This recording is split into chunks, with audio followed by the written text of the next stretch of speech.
Hello, in this video I'm gonna show you all available screen lock methods on Samsung Galaxy A16 5G. So let's go to the settings.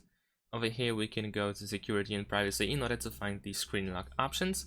Over here we can tap on lock screen, then in screen lock I already have my screen lock, which is the pin code.